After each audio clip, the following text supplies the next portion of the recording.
सर्वप्रथम मैं डॉक्टर अंबेडकर जी को नमन करता हूं और हमारे जो महापुरुष हैं संत गाडगे महाराज, उन्हें नमन करता हूं। और हमारे जो महापुरुष जिन्होंने अभी अभी उनका परिनिर्वाण दिवस भी गया है, हमारे छत्रपति साहू जी महाराज, उन्हें मैं नमन करता हूं और आप सभी से आगे की बातचीत करता हूं, आपसे अभिवादन करता हूं। जो परिस्थितियां चल रही हैं इसके विषय में हमारा बहुत पीछे का बहुत बड़ा इतिहास रहा है। हमारा जो इतिहास है वो इसी संदर्भ में रहा है कि हमारी जो लड़ाइयां हुई हैं उसके पीछे कोई दूसरा कारण नहीं है, ना ही हमारा उनका कोई दूसरा उद्देश्य है। भारत का जो इतिहास है इसके विषय में, अमित राठी जी जय भीम जय मूल निवासी, इसके विषय में एक बार का वाकया है। डॉक्टर अंबेडकर जी काठमांडू गए थे। डॉक्टर अंबेडकर जी काठमांडू से लौटे और जब भारत का उन्होंने बौद्ध स्थलों का पूरा घूमे, हर जगह बौद्ध स्थलों पे गए और इन सारी स्थितियों को उन्होंने यहाँ पे देखा कि बौद्ध कैसे यहाँ पे रह रहे हैं, कैसे उनका जीवन यापन है। इसी सिलसिले में वो जब यहाँ से बनारस के लिए जाते हैं, जब वो बनारस पहुंचते हैं तो वहां पे जो छात्र होते हैं उनका स्वागत करते हैं।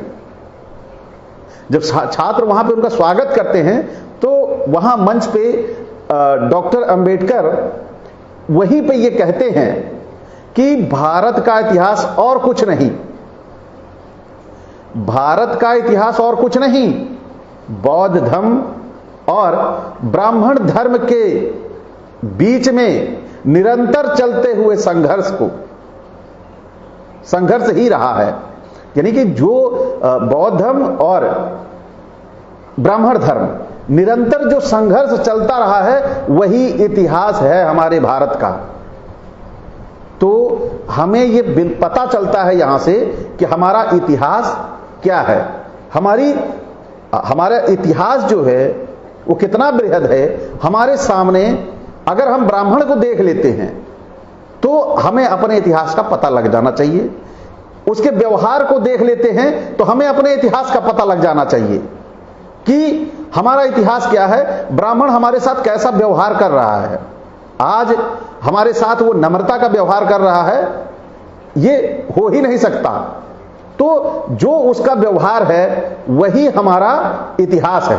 यानी भेदभाव और शोषण आज जिस तरह से आप सभी ये देख रहे हैं लगातार कि जो हमारे बहुजन समाज के साथ जो शोषण बहुजन का हो रहा है, यही शोषण हमारे समाज का पीछे से होता आ रहा है, यही हमारा इतिहास है। इसके लिए हमें किताबें खंगालने की जरूरत नहीं है। डॉक्टर अंबेडकर ने जो अध्ययन इस समाज के ऊपर किया था वो अध्ययन अब हमें करने की जरूरत नहीं है, क्योंकि उन्होंने अध्ययन किया तो अब हमें उस अध्ययन का लाभ लेना चाहिए। और उस अध्ययन का लाभ हम कैसे लेंगे? उस अध्ययन का लाभ हम लेंगे उनकी पुस्तकों को पढ़कर। उन्होंने कहा जब बौद्ध धर्म और ब्राह्मण धर्म में चला आ रहा निरंतर संघर्ष ही भारत का इतिहास है, तो अब हमें यह खोज नहीं करनी कि वो किसी और किताबों में हमें मिल जाए। अब हमें जरूरत नहीं है। यानी उन्होंने लिखा तो वो प्रमाणिक है, क्योंकि आज जो भारत का संविधान है, भारत का संविधान ही ये बताता है कि डॉक्टर अंबेडकर भारत के इन्हें पूरे विश्व के सबसे बड़े विधिवेता, बुद्धिजीवी, बोधिसत्व ऐसे ही नहीं कहा गया उन्हें। तो आप सभी उनके कहे हुए वाक्यों को, विचारों को कि वही हमारे इतिहास समझिए, क्योंकि हमारा इतिहास पुस्तकों के रूप में नहीं है। क्योंकि अगर हम देखें तो हम लोगों की चौथी पीढ़ी किसी की शिक्षित नहीं मिलेगी। ये हजारों में जाके एक की पीढ़ी चौथी शिक्षित मिलेगी, फिर उसके बाद पांचवी लाखों में जाके हो जाएगी। तो जब हमारी पांचवी पीढ़ी लाखों में नहीं पढ़ी थी तो हमारा इतिहास कहां लिखा जाएगा? हमें लिखने पढ़ने का अधिकार नहीं था, तो कैसे हम अपना इतिहास लिख सकते थे? आज हम इतिहास अपना ब्राह्मण के व्यवहार में हमारा इतिहास छिपा हुआ है। आप ब्राह्मण के साथ उसके करीब रह के देखिए, आपको आभास हो जाएगा कि हमारा इतिहास क्या है। आज इनकी सरकारें बनी हैं, ये सत्ता में बैठे हैं। जब ये सत्ता में बैठे हैं, आपको सत्ता पाने के लिए ये हिंदू बना लेते हैं, लेकिन जब ये सत्ता पा जाते हैं तो आपके साथ क्या करते हैं? आपके साथ थाने की पूरी टीम भेज के आपको उठवा लेंगे, आपको घर में घुस के जबरन मार देंगे। यही है आपका इतिहास। भविष्य में आपके साथ इससे भी बड़ी घटनाएं हुई होंगी। अभी तो ये संविधान रूपी अस्त्र शस्त्र आपके हाथ में है। जब ये अस्त्र शस्त्र आपके हाथ में नहीं होगा तो आप समझिए क्या हुआ होगा आपके लोगों के साथ, हमारे पूर्वजों के साथ। और हमारा खून इतना ठंडा है कि हम किताब ढूंढेंगे। आज साक्ष्य है हमारे पास, तो हमें साक्ष्यों के लिए भी किताब ढूंढने की जरूरत है। आज पूरे समाज में जिस तरह बहुजन समाज के साथ अत्याचार हो रहा है, यही इतिहास है हमारा इतिहास यही है, जो पीछे से हमें देखने की जरूरत नहीं है, हमें किसी किताब की जरूरत नहीं है, ये किसी किताब में नहीं छपा होगा। लेकिन आज जो आप अपनी आंखों से इन दोनों देख रहे हैं, यही इतिहास है हमारा। आज जिस तरह चंदौली की बेटी के साथ सैयद राजा में इन्होंने उसको फांसी पंखे तक में लटका दिया, उसके बाद भी अपनी गलती नहीं कबूल करते। ये गलती भी करेंगे और उसको सत्य प्रमाण देंगे कि नहीं, ये हमने नहीं किया, और ये प्रमाण तैयार रखेंगे। तो यही इतिहास है आपका। भारत का इतिहास है आपका सरेआम शोषण होना। क्योंकि आज आपकी आंखों में के सामने ललितपुर में भी बेटी के साथ वही हुआ, और इसी तरह हमारी बेटी हाथरस की जो बेटी थी हमारी, उसका भी यही हाल हुआ। तो हम कहां से इतिहास किताबों में ढूंढेंगे? किताबों की जरूरत नहीं है मेरे भाई, मेरे प्यारे साथियों, मेरे जाबाज साथियों। आपको किसी किताब की जरूरत नहीं है। आपको जरूरत है अपने आसपास होने वाले व्यवहार की। आपके पास आसपास होने वाला व्यवहार ही भारत का इतिहास है, क्योंकि आपके पास कोई किताब नहीं है। आपके पास सबसे बड़ी किताब है व्यवहार की किताब। इस व्यवहार की किताब को जिस दिन आप पढ़ने लगे,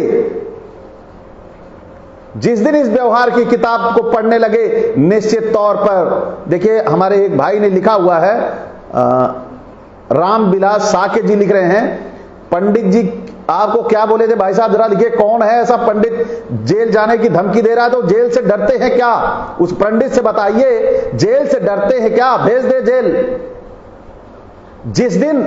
जिस दिन आज जिस तरह बदले की भावना से वो सरकार चला रहे हैं, इसी तरह बदले की भावना से हम सरकार चलाने लगे तो वो कहीं दिखाई नहीं देंगे। नाला और सीवर साफ कराएंगे इनसे। अगर आज इनकी धमकी है तो हमारी भी तय है धमकी। सब दिन ऐसा नहीं रहेगा, इसी तरह हमेशा नहीं रहेगा। ये ईवीएम भी गायब होगा और ये हरामखोर भी गायब होंगे। तो निश्चित तौर पर आज जो ये भूल रहे हैं, आज जो ये सत्ता के अहम में पागल हुए जा रहे हैं, कल हमारा दिन भी आएगा और आ गया तो सोचो तुम्हारे साथ क्या होगा पंडित जी। ये जी लगा के ई कर देंगे। तो ध्यान रखिए, जो भी पंडित जी हो, मेरा ये जो लाइव सेशन है इसे डाउनलोड करके आप उनको भेज दीजिएगा। जेल से नहीं डरते हैं पंडित जी, आप भी डरिए। इसी बदले की भावना से भी एक त्रिपाठी, सलेम त्रिपाठी, मेरी एक पोस्ट पे आया था। और वो कह रहा है कि यदि बहुजन आपका एकजुट होकर ये कर लेते हो तो पंडितों के साथ क्या बर्ताव करोगे।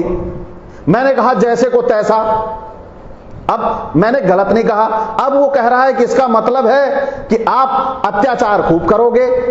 अरे भैया, इसका मतलब आज अत्याचार कर रहे हो तो आपको लगा कि अत्याचार हमारे ऊपर भी होगा, तो निश्चित तौर पर आज अत्याचार कर रहे हो तो अगर हम 100% नहीं कर सकते तो निश्चित है 80% तो करेंगे, क्योंकि हमारी आदत है, हमारा यहां का स्वभाव है कि हम थोड़ा सा नरम हो जाते हैं, थोड़ा सा दयालु भी हैं हम।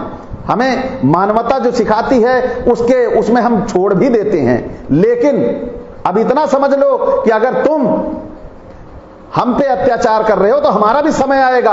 आज तुम जेल की खाली धमकी दे रहे हो, तुम्हें सीवर नाला साफ करवाएंगे, तुम्हें हम जेल भेजेंगे ही नहीं। मेरी मां ने बचपन से कहा था, बचपन से सिखाया है, किसी को जान से नहीं मारना चाहिए, किसी को जान से नहीं मारना चाहिए, उसकी शान को मारना चाहिए। तो हम तुम्हें जेल नहीं भेजेंगे, तुम्हें हम भेजेंगे उस नाले में जिसमें तुमने हमारे लोगों को, हमारे भाइयों को भेजा है।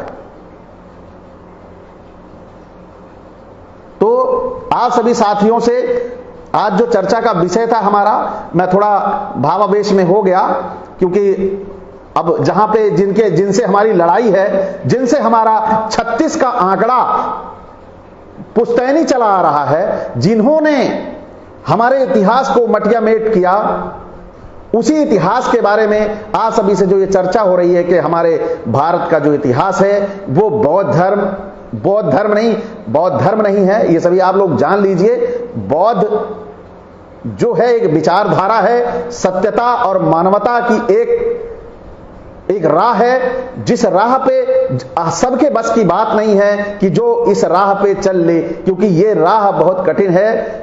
इस राह के जो मार्ग हैं, जो इसके मानक हैं, उन मानकों को तय करना आम लोगों के बस की बात नहीं है, क्योंकि झूठ बोलना, पाखंड, अंधविश्वास इस राह में कहीं नहीं है।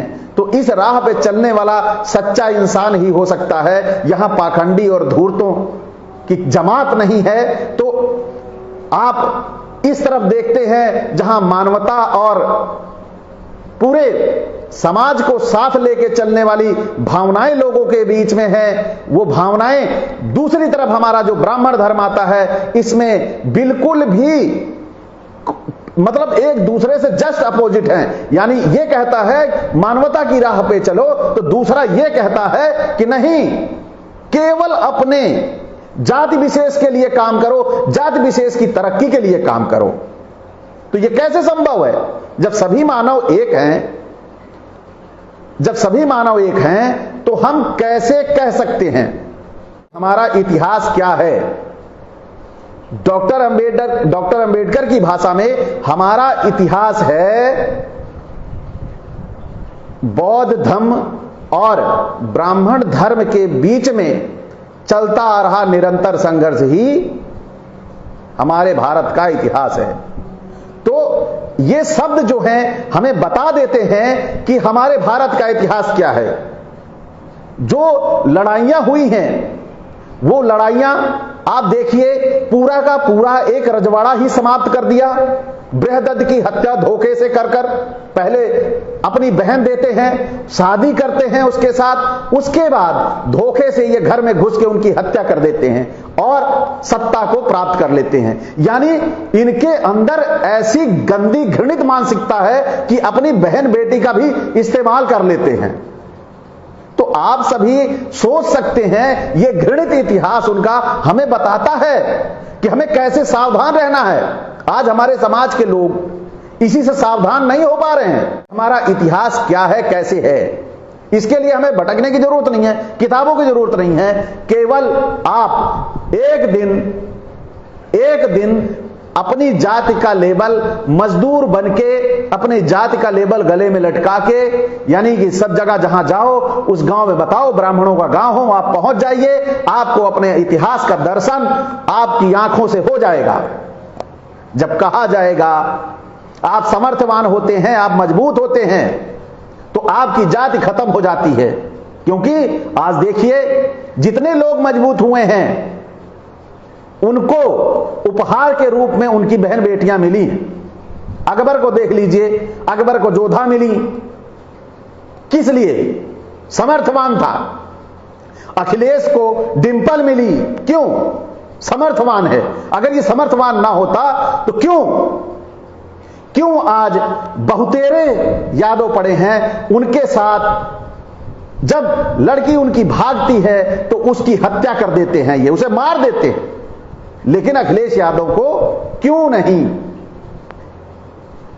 इसलिए नहीं कि वो उनके जाने पे अगर एक बार हाथ रख देंगे अखिलेश यादव तो मंत्री और विधायक बन जाएंगे, तो उनको मारने की जरूरत नहीं, यानी कि उनकी जात खत्म है और वो अपनी जात के लिए भी नहीं कुछ करेंगे, ये तय है।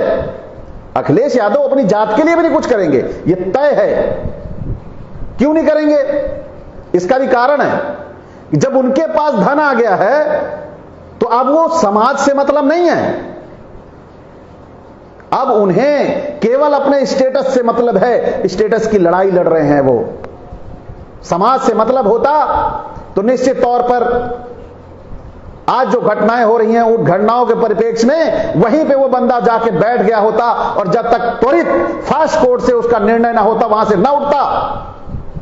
इनकी हिम्मत नहीं है कि वहां से अखिलेश यादव जी को हटा लेते वो, लेकिन नहीं, जाना है क्योंकि इनको चुनाव लड़ना है, लोकसभा करीब है, तो उस तैयारी के लिए ये लगे हुए हैं। आज जो जरूरत है समाज को, जिस तरह से समाज पीड़ित और प्रताड़ित हो रहा है उससे ये विमुख हैं, उनकी जो एहसास है इनकी समझ में नहीं आ रहा है कि लोग क्या चाह रहे हैं। लोग चाह रहे हैं कि हमारा नेतृत्व हमारे पास हो, हमारे दुख दर्द में हमारे साथ खड़ा हो, लेकिन भाई साहब पूरे दल बल के साथ जाएंगे और एक आधा घंटा रुकेंगे, निकल लेंगे कि अब न्याय उसको मिल जाएगा, ये पहुंच गए। अरे न्याय दिला के लौटो। आपके पिताजी सड़कों पे संघर्ष करते थे, लाठी खाते थे। नेताजी ने जो आपको इतनी बड़ी विरासत दी है वो विरासत संघर्ष दी है, तो उस संघर्ष को क्यों छोड़ते हो? खाली जाना ही बहुत नहीं हुआ। तो हमारा जो यही इतिहास है कि हमारे लोग लड़ना नहीं चाहते। हमें लड़ना होगा, हमें जेल से डरना नहीं होगा। हम हमेशा जेल में ही तो रहे, आज भी जेल में ही हैं। आप समझते हो कि समाज में आप आजाद हो? जी नहीं, आप आजाद नहीं हो। आज आप सड़क पे कहीं सरकार के खिलाफ 10 लोग इकट्ठा होकर नारेबाजी कर दीजिए, कल आपके घर बुलडोजर पहुंच जाएगा। आप आजाद कहां से हो? आपको बोलने की आजादी नहीं है। और आपने बोल दिया, कदाचित उनकी निगाह से आपका एड्रेस नहीं है तो वो आपके नाम फोटो लगा के नोटिस लगा देंगे चौराहे पे कि फला व्यक्ति के नाम इतने रुपए का वारंट है कि उसने सरकार की संपत्ति को क्षति पहुंचाई, पब्लिक संपत्ति को क्षति पहुंचाई है, उसका बोर्ड चस्पा कर देंगे। तो आप आजाद नहीं हो। आप आजाद तब थे आप जब धरना प्रदर्शन बीच चौराहे पे खड़े होकर करते थे, चारों तरफ से सिक्योरिटी रहती थी, लठ चलाने की नौबत तो बहुत बाद में आती थी। ये जो आज सरकार में अच्छे दिनों का धोखा देके ऊपर जाके बैठे हुए हैं, ये सिलेंडर लेके सड़क पे आ जाया करते थे।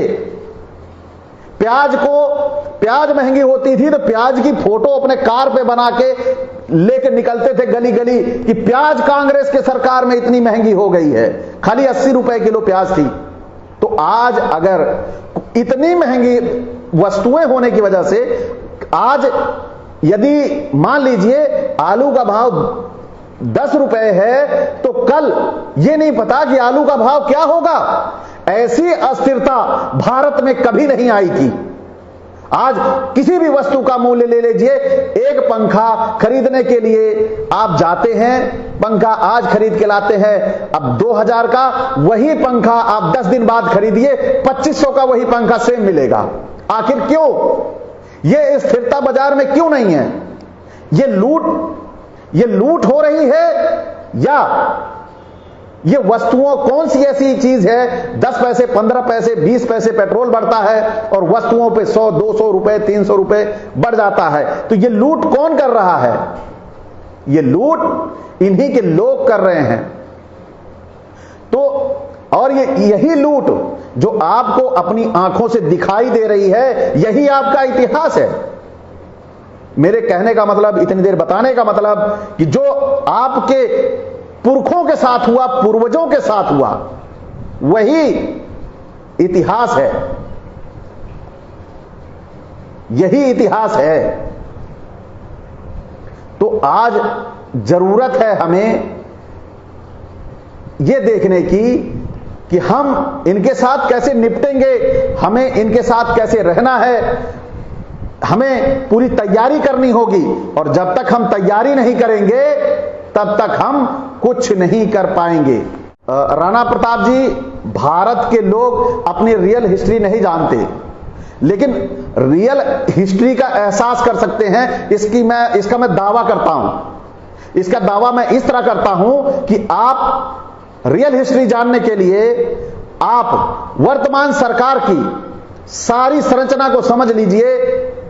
हमारा आरक्षण खत्म कर दिया गया, सारा निजीकरण कर दिया गया, महंगाई इतनी चरम पे पहुंचा दी, रोजगार खत्म कर दिया गया। ये किसके लिए? आज जो ब्राह्मण है, ब्राह्मण 80 से 85% तक गवर्नमेंट एम्प्लॉई है, और नहीं है तो वो निजीकरण की प्रक्रिया से कहीं ना कहीं लाभ पा रहा है, उसकी जॉब लग गई है। और हमारा पूरा का पूरा जो समाज है, हमारे पूरे के पूरा जो युवा है, बेरोजगार है। इन्हें बेरोजगार क्यों किया गया? इन्हें खाली क्यों बैठाया गया? इसीलिए कि जब ये परेशान होंगे तो जो हम कहेंगे वही मानेंगे। अगर ये कहेंगे कि आपको 5,000 में ये नौकरी करनी है, आप करेंगे, क्योंकि आपको खाने के लिए तो पैसा चाहिए होगा। तो आप हैंड टू माउथ रहोगे, सुबह काम करके आओगे, शाम का राशन खरीदोगे, अगले दिन के लिए फिर काम पे जाना पड़ेगा और उसकी बात माननी पड़ेगी। तो आप सभी, ये जो इतिहास है हमारा, हमें जो भूखा रखने का जो इनका पीछे का प्लान है, योजना है, जो सदियों से चली आ रही है, खेती हम करें, सारा अन्वेषण, सारी खोज, सारी मेहनत, सारी उपज, जितना का जितना निर्माता है ओबीसी एससी है, जितनी खोज हुई है अब तक यही रहे हैं, जितने खेत में काम करने वाले हैं यही हैं। लेकिन आज इनके साथ इन्हें कैसे गुमराह करके इन्हीं की चीजों को सस्ते में खरीद के जो शहर में हमारे लोग रह रहे हैं उन्हीं को महंगे में बेचा जा रहा है। ये कितने प्रतिशत है? इनको तो जॉब कहीं ना कहीं से उपलब्ध हो रही है। तो आप सभी से गुजारिश है बार बार कि जो समय अभी चल रहा है, आप इस समय को अगर रोक लेते हैं, बदल लेते हैं स्थितियां, तो निश्चित तौर पर आप अपने देश का निर्माण करेंगे, अपने बहुजन भारत का निर्माण करेंगे। और अगर आप शूद्र बनने में लगे रहे, वो आपको शूद्र बनाने में लगे हुए हैं, आप शूद्र बनने में लगे रहे, तो आपने दिलो दिमाग में बैठा लीजिए कि आप जिस जाति के हैं उसी जाति का व्यवसाय आपको करना पड़ेगा। और आप सर उठा के न कभी किसी चौराहे पे बोल पाएंगे, न बात कर पाएंगे।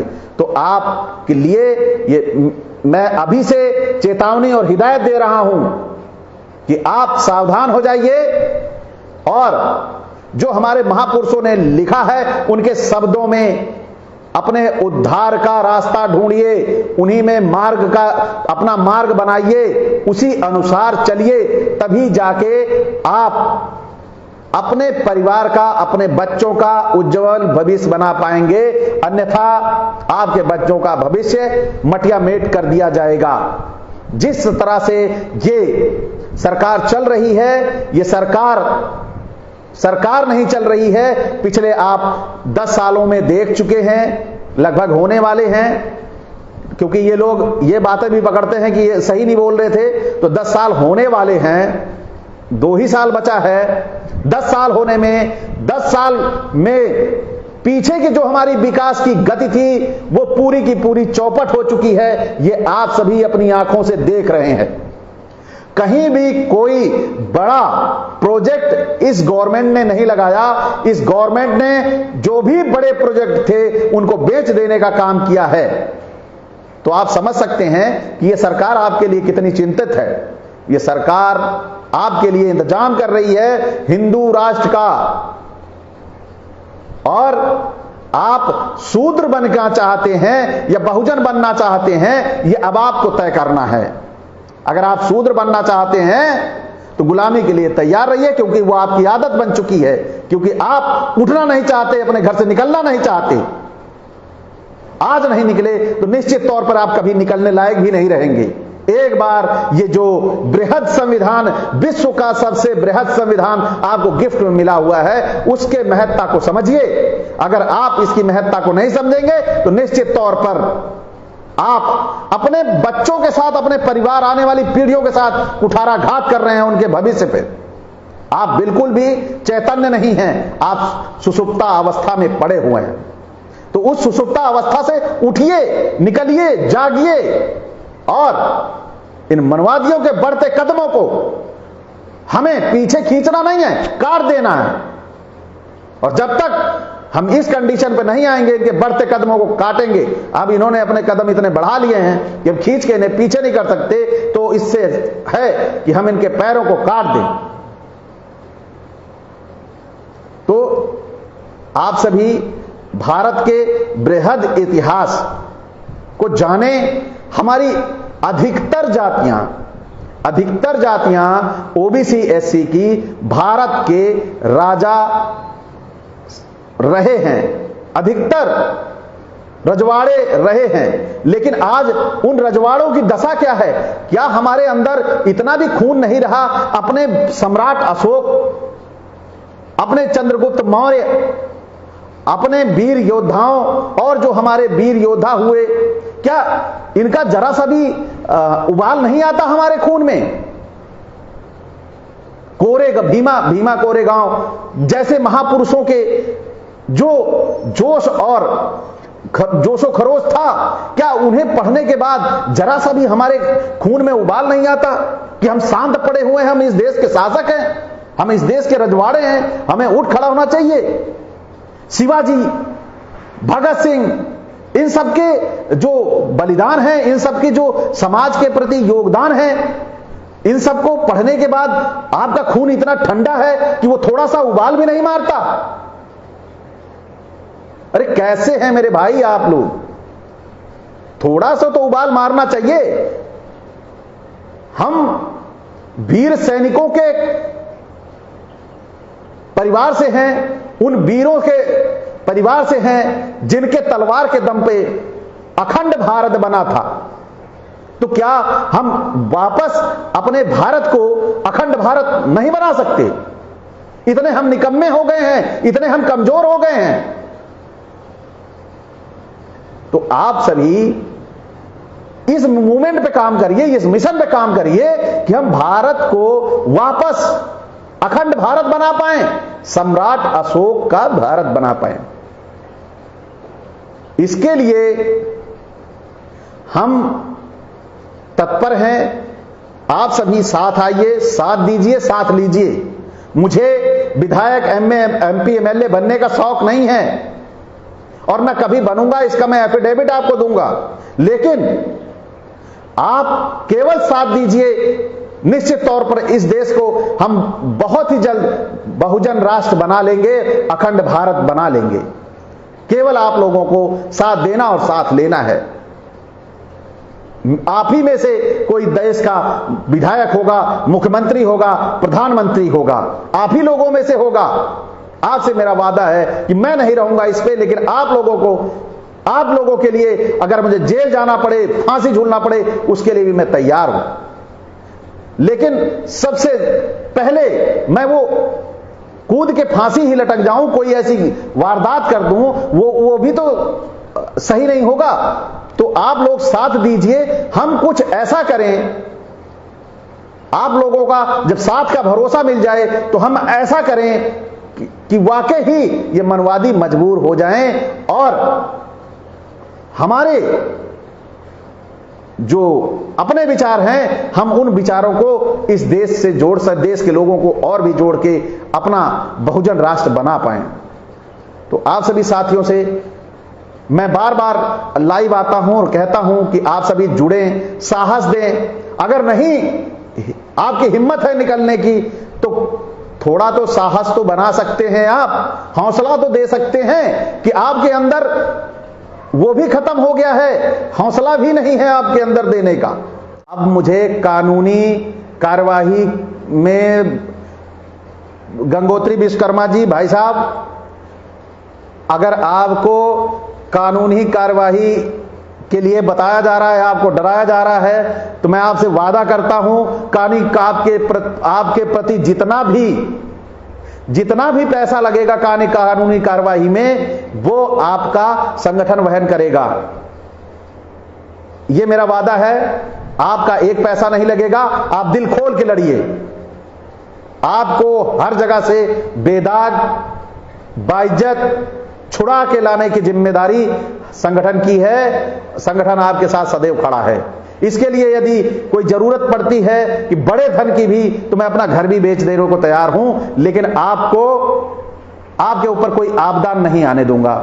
तो आप सभी अपने लोगों का हौसला बनिए और हौसला बनाइए, तभी जाके हम एक दूसरे का जब हाथ पकड़े होंगे तो निश्चित तौर पर हमें कोई डरा धमका नहीं सकेगा। कुछ लोगों को यह समझ में नहीं आता है कि बहुजन राष्ट्र, वो कहते हैं बुद्ध राष्ट्र होना चाहिए ये देश, आगे पोस्ट पे लिख देंगे। अरे भैया, बहुजन हिताय बहुजन सुखाय, बहुजन हिताय बहुजन सुखाय, ये किसने कहा था? आप लोग हर चीज केवल उसी नाम पे टिकोगे। बहुजन हिताय बहुजन सुखाय विचारधारा थी, तो उस विचारधारा का राष्ट्र है ये बहुजन राष्ट्र। क्या आप लोगों को जब तक सीधे आके नहीं बताएंगे कि बहुजन राष्ट्र का मतलब क्या होता है? बहुजन राष्ट्र का मतलब होता है बहुजन हिताय बहुजन सुखाय। अब इसमें बुद्धा जी, साथ में बुद्ध जी को भी आगे लगा ले, बुद्धा राष्ट्र। अरे भैया, अब एक ही नाम के कई, जैसे गांव हैं, एक ही नाम के कई वो बना दिए जाएं तो कैसे समझ में आएगा? क्या बहुजन हिताय बहुजन सुखाय को आप बुद्ध जी से अलग मानते हो? तो जब ये विचारधारा उन्हीं की थी, बहुजन हिताय बहुजन सुखाय, तो इसी विचारधारा पे आधारित इस भारत का निर्माण करना है जिसे बहुजन राष्ट्र बोलेंगे। अब मेरे ख्याल से आप सभी लोगों को समझ में आ गया। और जो लोग इससे इत्तेफाक नहीं रखते हैं, किससे, कि बहुजन राष्ट्र का मतलब बुद्धा राष्ट्र नहीं है, मेरे भाई, मेरे साथी, बहुजन राष्ट्र का मतलब बहुजन हिताय बहुजन सुखाय। मुझे विश्वास है मैं पूरा पक्का भीमटा हूं, लेकिन मैं इतना जानता हूं कि तू पक्का हरामटा है। जब तू नहीं बताएगा तो मुझे समझ में नहीं आएगा, लेकिन तू लिख रहा है तो पक्का। अब तू कबूलेगा नहीं, क्योंकि तू अपने आप को बड़ा श्रेष्ठ समझता है। तो तेरे जैसे आंडे भांडे को यहां पे कुछ समझते नहीं हम। मैंने अभी पोस्ट डाली थी कि ब्राह्मण मेरे पैरों की जूती, तो मैं तुम्हें तब सम्मान दे सकता हूं जब तुम मुझे सम्मान दे सकते हो। टिट फॉर टैट, मेरी जो परिभाषा है टिट फॉर टैट की है। अगर आप सम्मान दोगे, सम्मान हमारा संस्कार है, हम तुम्हें सम्मान देंगे। लेकिन तुम सोचो कि हमें आंख दिखा के निकल जाओगे तो अंधे होके जाओगे। आज मैं बता रहा हूं, आंखें निकाल के रख लेंगे। हम वो नहीं है कि तुम्हारी आंखों को बर्दाश्त कर लें, भले उसके लिए बाद में कुछ हो, जेल हो, कुछ भी हो, लेकिन हमारा भला ओबीसी बनने से है, ना अहिर बनने से है, मौर्य बनने से है, पासी बनने से है, बर्मा बनने से है। इन सब से किसी से हमारा फायदा नहीं है। हमारा फायदा बहुजन बनने से है। जिस दिन हम बहुजन बन जाएंगे बड़े से बड़े बुलडोजर ढक्कन हो जाएंगे।